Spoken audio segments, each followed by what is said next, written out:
Single heart beat scan ఒక్క second లోనే world class 640 slide CT scan ఇప్పుడు మీ vista imaging Banjara hills లో. Powerful role అని ఒకటి చెప్పారు మీరు ఇప్పుడు దీనికి ఎలాగో. అండ్ ఇంకోటి చూసాను 7-11 సినిమా గురించి ఇందాక మెన్షన్ చేశారు కదా, ఒక వ్యక్తి ఆయన పిలిచి ఎన్ఆర్ఐ ప్రొడ్యూసర్ అప్పుడు పిలిచి ఇలా ఇచ్చారు ఒక రోల్ అని చెప్పి. అది కూడా చాలా పవర్ఫుల్ రూత్లెస్ రోల్. అది బ్లడ్ ఇలా తుడుచుకుంటూ ఉండడం, ఇది ఉండడం, అది ఉండడం. నాకు ఇప్పుడు నార్మల్ అవి చూశాను కదా, చూసిన తర్వాత నాకు ఏం గుర్తొచ్చిందంటే ఈ రూత్లెస్, ఈ పవర్ఫుల్ పదాలు వినగానే నాకు ఇప్పుడు రిలీజ్ అయిన డ్రాగన్ టేజర్ గ్లిమ్స్ గుర్తొచ్చింది. ఏంటి సార్ అలా ఉన్నారేంటి సార్ ఎన్టీఆర్ గారు? బాగుంటుంది, లుక్ బాగున్నారు. 4.5 నిమిషాల నిడివితో ఇప్పటి వరకు గ్లిమ్స్ అనేది రిలీజ్ అవ్వలేదు. ట్రైలరే అంతసేపు ఉండదు. ఈ ప్లాన్ ఏంటి, దీని వెనక మాస్టర్ ప్లాన్ ఏంటి, మీరు ఏమైనా డీకోడ్ చేయగలరా? ప్రశాంత్ నీల్ గారి విజన్ ఏంటి దీని వెనకని? చేయలేరండి, ఏదైనా కొద్దిగా సీక్రెట్ గా ఉంటాయి కదండి. ముందైతే ఆడియన్కి ఒక రుచి వదిలేరు బయటికి, దాన్ని ఎంజాయ్ చేయటమే మనం. ఇప్పుడు ఎన్టీఆర్ గారి లుక్ చూసి మేము చాలా ఇంప్రెస్ అయ్యాం. అరే ఏంటి ఇంత సన్నంగా చేసి ఆ గడ్డం ఎంత పెంచి చాలా లిటరల్లీ ఎంత మాస్ యాంగిల్ చూపిస్తారు అనుకోలేదు బాడీ. మీరేమనుకున్నారు సార్ సెట్స్ లో ఆయన చూసినప్పుడు డ్రాగన్ సెట్స్? నేను అయితే 2-3 నిమిషాలు గుర్తుపట్టలేదండి ఫస్ట్ ఎన్టీఆర్ గారిని. కొంచెం ఈ దగ్గరకు వచ్చిన తర్వాత ఆశ్చర్యపోయా నేను. ఓటేసుకొని జీబులోంచి దిగి వస్తారంటారు, మా దగ్గరికి వస్తుంటారు. అప్పుడు అర్థం చెప్పాక 2-3 మినిట్స్ నీకు గుర్తుపట్టక నాకే టైం పట్టింది డైరెక్ట్ చూసి. చాలా చాలా చాలా తెలుసులేండి ఆయన గురించి, మీకు అందరికీ తెలిసిన విషయం, ఎంత కష్టపడతారు. మనం రాఖీ సినిమా తర్వాత మళ్ళీ రాఘవడి గారితో టైంకి ఎంత చేంజింగ్ అంత అట్లా. సో ఆయన నుంచి ట్రాన్స్ఫర్మేషన్ ఏం పెద్ద విషయం కాదంటారు మీరు, ఇలా ట్రాన్స్ఫార్మ్ అవడం ఏదవడం. ఇప్పుడు మన హీరోలందరూ అంతేనండి, కష్టపడటంలో ముందు ఉంటున్నారు. రామ్ చరణ్ గారు ఆయన వాళ్ళలో ఉండి నాన్ వెజ్ తినకుండా అంత బిల్డప్ చేశారు బాడీని, ఓన్లీ వెజిటేరియన్తో. అంటే అది చిన్న విషయం కాదు. ఓకే, ఇది ఈ విషయం నాకు అంత క్లియర్గా తెలియదండి. ఇప్పుడు అంటే మీరు చెప్పారు కదా ఓన్లీ నాన్ వెజ్ తినకుండానే ఎంత ప్రోటీన్. ఇప్పుడు విజయనగరం జిల్లాలో కోటరామూర్తి గారు అని చెప్పేసి కుస్తీ పోటీలు ఆయన మన ఇండియన్ హెర్క్యులస్ అనేవాళ్ళు అంట. అతను పెద్ద బాడీ, అతని పేరు మీద ఇప్పుడు పెద్దలో కూడా కోటరామూర్తి కుస్తీ పోటీలు అని పెట్టి ఉంటుంది. సంఘం పేరు కూడా అదే, కోటరామూర్తి కుస్తీ పోటీల సంఘం అని ఉంటుంది. అతను ప్యూర్ వెజిటేరియన్. ఓకే, అసలు నాన్ వెజ్ తినకుండా అంత బాడీని ఆయన చేయగలిగారు. గ్రేట్ సార్ అలాంటివి. అంటే ఇప్పుడు ఎన్టీ రామారావు గారి గురించి మాట్లాడుకుంటే మనం ఇప్పటికీ కూడా నందమూరి తారక రామారావు, ఈయనకు కూడా నందమూరి తారక రామారావు అనే పడింది స్క్రీన్ మీద. మీ ఇప్పుడు మీ నాన్నగారి జనరేషన్, మీ తర్వాత మీ కొడుకు, మీ నెక్స్ట్ జనరేషన్, వీళ్ళందరూ కూడా నందమూరి తారక రామారావు అనే పేరుని విట్నెస్ చేస్తున్నామంటే ఈ పేరు రావడం వల్ల, దీనివల్ల. ఎప్పుడైనా అనిపించిందండి అంటే సీనియర్ ఎన్టీఆర్ గారిని లైవ్లో చూసినట్టు, ఆయన లైవ్లో చూడలేదు కానీ మనం ఏదో ఆ అంశ క్లియర్గా ఉంది ఈయనలో అని ఎప్పుడైనా అనిపించిందండి పోలికల విషయంలో? కానీ దాన్ని అది 100% కదండి. అంటే నేను లైవ్లో రామారావు గారిని చూశాను, వేరగడ్డ సినిమాకి మా విజయవాడలో వచ్చారు. అప్సరాలో సినిమా 100 days ఫంక్షన్కి ఎప్పుడో వచ్చారనమాట. అప్పుడు చూశాను చిన్నప్పుడు నేను అడవి రాముడు సినిమాలో. ఆయన కూడా కల్తీ లేని మనిషి అనేవారు, అప్పుడు బాలాగా మాట్లాడేవారు అంట సేమ్. ఇంకా ఆయన చూసినట్టే ఉంటుంది ఈయన చూసినా కూడా సెట్లో. ఈయన కూడా అసలు సెట్లోకి వచ్చారండి. ఇప్పుడు 10 మంది నుంచున్నాం అనుకోండి సార్, 10 మందిని అలా పలకరించి వెళ్తారు. ఆయన సినిమాలో మనం చేసిన సినిమాలో ఆయన చూస్తుంటే కనుక నువ్వు ఆ సినిమా చేసావు కదా, బలి చేసావు, బాగుంది వేషం అని అట్లా పలకరించుకొని అందరినీ పలకరించి వెళ్తారు. డ్రాగన్లో ఏంటి సార్ మీ క్యారెక్టర్ ఏంటి సార్? ఇప్పుడు మేము ఆఫ్ఘన్ ట్రేడింగ్ కంపెనీ డ్రాగన్, ఒక సెంట్రల్ మినిస్టర్, నలుగురు ఉంటాం, నేను ప్రభావతి గారు, ఒక 4-5 ఉంటాం. అంటే మీకు ఏ కైండ్ ఆఫ్ రోల్స్ నచ్చుతున్నాయండి? ఇప్పుడు ఐ మీన్ షార్ట్ వేసుకుని, ఒక నెక్కర్ వేసుకుని, ఒక బనియన్ వేసుకుని ఆ కైండ్ ఆఫ్ క్యారెక్టర్లా, ఒక సంఘ పెద్ద ఇలాంటి క్యారెక్టర్లా, ఒక మినిస్టరా, ఒక రూత్లెస్ మినిస్టరా, రకరకాల క్యారెక్టర్లు చేస్తారు. ఆర్టిస్ట్కి అది నచ్చింది ఇది నచ్చింది దాన్ని ఉండదండి. ఏ క్యారెక్టర్ అయినా చేయగలగాలి, చేయొచ్చు. కానీ నేను ఎక్కువగా ఇష్టపడేది ఏంటంటే కోట గారి కైండ్ ఆఫ్ క్యారెక్టర్స్ అయితే నాకు బాగా ఇష్టం. ఎందుకంటే ఆయన నాకు బాగా ఇష్టమైన నటుడు అనమాట. అతనిలాగా నేను రీచ్ అవ్వాలి అనేది నా ప్రయత్నం. ఆ ప్రయత్నంలో భాగంగానే కృష్ణంలో క్యారెక్టర్ కానీ, ఇప్పుడు మన తిమ్మరాజుపల్లి టీవీలో ఆ క్యారెక్టర్ కానీ, ఆ రెండు కొద్దిగా చూస్తే మీరు ఆ కోట శ్రీనివాస గారి షేడ్స్ కనబడుతున్నాయి, చాలా మంది అన్నారు. అట్లా ఉంటుంది. ఎవరైనా కలిసారండి కోట గారిని? కలిసానండి, చనిపోయినప్పుడు ఇంటికి కూడా వెళ్ళాను. మాకు సుమధుర కళానికేతన్ అని చెప్పేసి విజయవాడలో నాటక రంగం, అది హాస్యనాటికలో దెంజాల గారు హాస్యనాటిక పోటీలు, అప్పుడు ఒకసారి గెస్ట్గా వచ్చారు కోట గారు.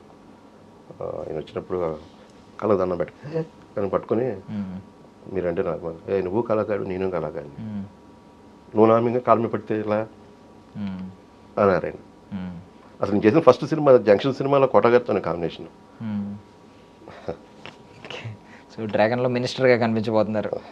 యా, అంటే ఇంకా సినిమాలు చాలా ఉన్నట్టున్నాయి కదండి, లైక్ బ్లాక్ గోల్డ్ సినిమాలో ఉన్నట్టు. బ్లాక్ గోల్డ్ ఉందండి, బ్లాక్ గోల్డ్ సంయుక్త మీనన్ గారిది, అదొకటి జంపన్న గారిది, ఇది సినిమా పేరు క్యాస్ట్.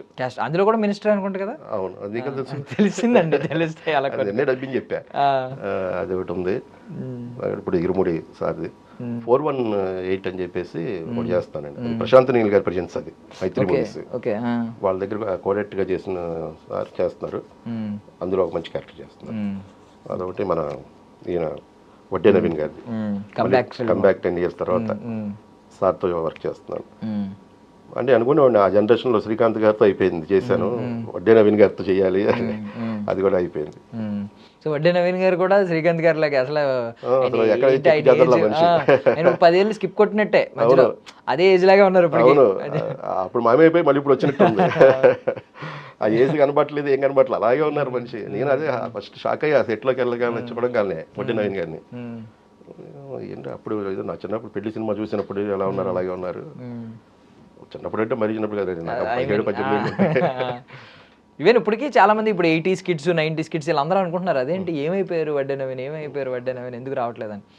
మీకేమనిపించింది ఇప్పుడు ఈ నటన దగ్గరుండి చూసారు కాబట్టి వడ్డే నవీన్ గారు ఈ జనరేషన్కి మళ్ళీ నిజంగానే కంబ్యాక్ అవుద్దని అనుకుంటున్నారా సినిమా? మంచి బ్రహ్మాండమైన సాంగ్ ఉందండి, మంచి డాన్స్ వేశారు ఆయన, ఐటమ్ సాంగ్, మంచి డాన్స్ ఉంటుంది, బాగుంది, యాక్టివ్ ఉన్నారు, చక్కగా పర్ఫార్మెన్స్ అంతా బాగుంది. సినిమా కూడా బాగుంటుంది, మంచి కథతో వచ్చారు. సో కమింగ్ బ్యాక్ టు ఒకసారి పెద్దికి వస్తున్నాం అండి. పెద్ది సినిమా నిజంగా ఆయన మీద ఒక భారం ఉంది, ఒక బాధ్యత ఉంది. ఎందుకంటే గ్లోబల్ స్టార్ అని ఎప్పుడైతే ఫ్యాన్స్ అందరూ పిలవడం మొదలు పెట్టారో తర్వాత గ్లోబల్ రేంజ్లో ఒక పెద్ద సినిమా ఇవ్వలేదు, ఆ స్టార్డమ్కి సరిపడ్డ సినిమా పడలేదు. ఏదో ఒక మిస్కాలిక్యులేషన్స్ అవ్వడం, మొన్న సినిమా కానీ గేమ్ చేంజర్ కానీ ఇవన్నీ నిజంగానే గేమ్ చేంజ్ చేసే సినిమా కావాలి ఆయనకి. సో ఇందులో చాలా గేమ్స్ ఉన్నాయి కాబట్టి ఏంటి గేమ్ చేంజ్ చేస్తుంది అంటారు ఆయన? అవును, కావాల్సినంత ఉన్నాయి ఇందులో, 100% రీచ్ అవుద్దండి. మీరు అనుకునే మనం జనాలు అనుకుంటున్న వాళ్ళ ఫ్యాన్స్ కొన్న బాగా అంతంతా రీచ్ అవుతారు. 100% సినిమా బ్లాక్ బస్టర్ అంతే, ఇంకా దాని గురించి ఇంకా వేరే. సో ఫ్యాన్స్ కి బిర్యానీ అంటారా? 100% family pack biryani. Okay, so పెద్ద సినిమా మీ కెరియర్లో ఎలాంటి పాత్ర పోషిస్తుంది అని అనుకుంటున్నారు మీరు? నాకైతే మంచి రీచ్ ఉంటుందండి, స్క్రీన్ ప్రెజెంటేషన్ బాగుంటుంది. ఎందుకంటే ఇప్పుడు మీరు అన్నట్టుగా పాన్ ఇండియా సినిమా, బాగా అందరూ చూస్తారు, ఇండస్ట్రీ అంతా చూస్తారు. తోడు నా గెటప్ చూడగానే కొద్దిగా అందరూ కొద్దిగా అట్రాక్ట్ అవుతారు. ఎందుకంటే ఆన్ సెట్లోనే బుచ్చిబాబు గారే నా గెటప్కి పెద్ద ఫ్యాన్ అయిపోయారు. డైరెక్షన్ డిపార్ట్మెంట్ అంతా చెప్తుంటారు, అసలు గెటప్కి ఆయన పడేసావా అని. అలాంటిది ఇంకా ఇండస్ట్రీ అంతా ఎందుకు చూడుకున్నాడు, నాకైతే మంచి రీచ్ ఇస్తుంది. అండ్ దివ్యేందు శర్మ గారు, ఆయన పేరేంటి, మీర్జాపూర్లో మున్నాభయ్య క్యారెక్టర్ చేసిన ఆయన్ని తీసుకొచ్చి ఇక్కడ యాంటాగనిస్ట్ రోల్ ఇచ్చారు. మున్నాభయ్య ఎంత పెద్ద ట్రెండ్ అయిందో మీకు తెలుసు కదా. ఈవెన్ డబ్బింగ్ కూడా ఆయనే చెప్పినట్టున్నారు, దానికి చెప్పిన క్యారెక్టర్. ఏముంటదండి ఆయన క్యారెక్టర్ ఎలా ఉంటది అంటే అదే ఆ ఎపిసోడ్ కి మాకు సంబంధం లేదు. కుస్తీ పోటీ శివరాజ్ కుమార్ గారు చెప్పే కదండి, జానీ విజయ్ గారు, ఎట్లా మేము ఆ ఎపిసోడ్ అసలు. సో శివరాజ్ కుమార్ గారిది ఒక కీ రోల్ అండి, మొత్తం మంచి రోల్ అండి. ఆయనే పెద్దని ప్రపోజ్ చేస్తారు, కుస్తీ ఆడతాడు అని చెప్పేసి బాగుంటుందండి. చెప్పకూడదు అంటే మీకు టేస్ట్ పోద్ది మీకు, అది కరెక్టే. బట్ క్లైమాక్స్ గురించి ఒక్కొక్కరు ఒక్కొక్క రకం అనుకుంటున్నారు కదా, మీ ఉద్దేశం ఏంటి? మీరు క్లైమాక్స్ ఏంటి అనేది చెప్పొద్దు, దాని దాని రెఫరెన్స్ ఎలా ఉంటుంది అని కూడా చెప్పొద్దు. బట్ మీ ఉద్దేశం ఏంటి? క్లైమాక్స్ గురించి కొంతమంది నెగిటివ్ గా కూడా అనుకునే వాళ్ళు ఉన్నారు. అరే క్లైమాక్స్ లో ఏదన్నా అయితే, మా చరణానికి ఏమన్నా అయితే మేము ఎలా తట్టుకుంటావరా, అరే కాలిపోతే ఎలా రా, ఇలా రకరకాలు అనుకుంటున్నారు కదా.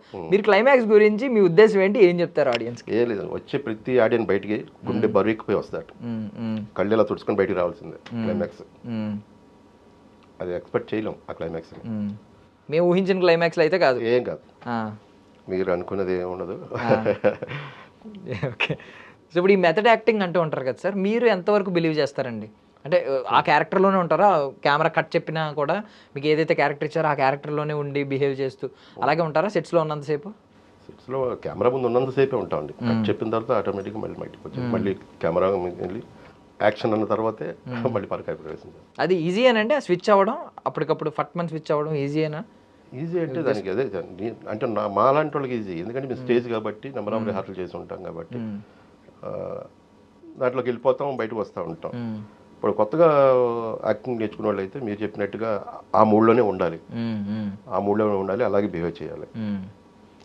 అలాగే అల్లు అర్జున్ గారు పుష్ప టైంలో ఆయన కెమెరా ముందు కాదు కదా, పక్కన కూర్చున్నా కూడా అదే మూడ్లో ఉంటారు. ఇలా పెట్టుకునే ఉండేవారంట పాపం. ఇలా ఉండేవాళ్ళు.